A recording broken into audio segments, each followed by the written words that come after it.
It is important as new teachers to have a good understanding of ADHD, or Attention Deficit Hyperactivity Disorder.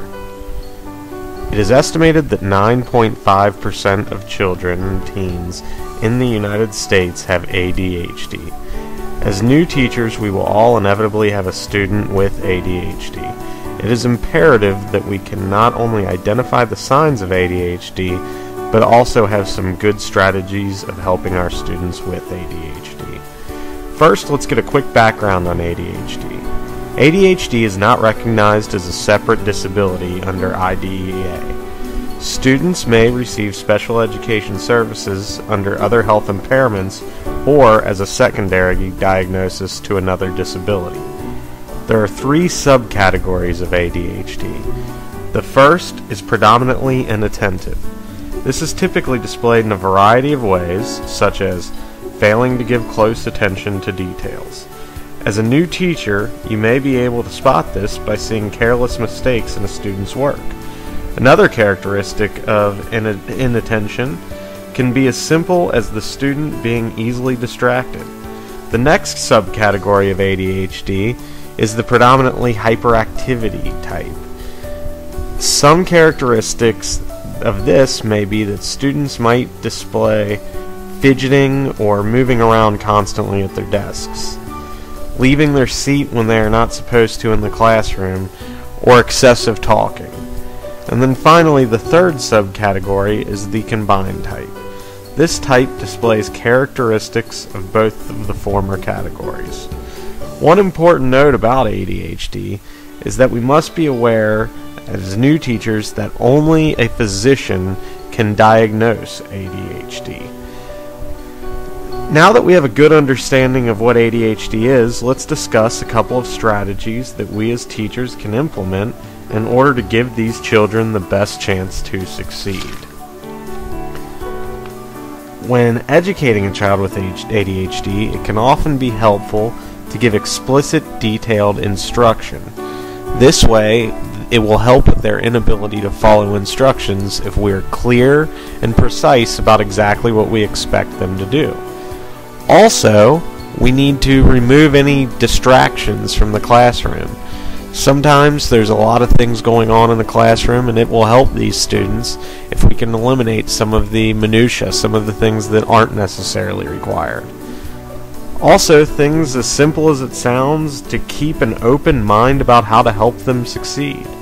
For example, if a child with ADHD has a problem fidgeting in their desk, then possibly we could give them a cush ball as teachers just to play with as they sit in their desk. It's also important that as a 21st century teacher, you realize that days in which the teacher stood at the chalkboard, lectured, and every student sat in their seat isn't the best way, and it probably never was the best way. So if they need to be out of their seat but they can still learn, we need to keep an open mind and not run such a dictatorship in the classroom, and do what we can to help them as best we can. As far as causes of ADHD goes, there is no agreed upon cause when it comes to scientists. Some believe that it has to do with certain chemical imbalances in the brain, while others think it may be genetic, and even others think it may be some environmental factors. So the cause is unknown. There are some correlations between, for example, tobacco use by parents when their children are young. Lead paint is another possible environmental correlation, but like we know, correlation does not necessarily mean causation. And as far as treatment goes with ADHD, Ritalin is the most prescribed drug to treat it. Roughly 80% of the children on Ritalin seem to have improved behavior. Another, possibly more effective treatment is behavioral modification in the classroom. In other words, letting the child know the consequences of their actions and following through with what we say as teachers are going to be the consequences of these actions.